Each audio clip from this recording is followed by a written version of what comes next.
So in Adobe Lightroom Classic, what you can actually do is you can choose a color profile as you like as well.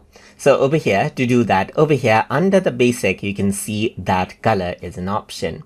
And you can see that right now the profile is set to color. But if you have a certain camera type and you want to change the color according to the profile, then you can actually go ahead on to the color right here and then go to browse. So once you go ahead and do that, what happens is that new set of options will load up right here, where you can see like there's basic sort of colors right here. There's monochrome and color, as you can see right here. Apart from that, you can also see that there's artistic mode of color. So you can go ahead and choose a different color profile to get started with right here.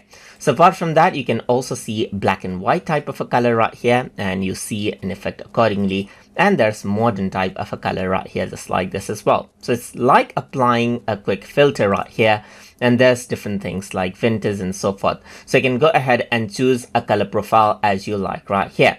So apart from that, you can also go ahead and filter out with this color or maybe black and white profiles, as you can see, and you can hover over to see how they actually look. So you can go ahead and do a quick filter. You can go ahead and add a certain look to a particular photo right here, just like this. And you can change around the amount as well. You can decrease the amount and increase the amount of the profile that you add in for a certain look, as you can see right here, just like this. So that is how you can work around with color profile inside of Adobe Lightroom Classic.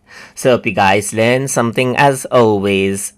And as always, please like, comment, share, and subscribe.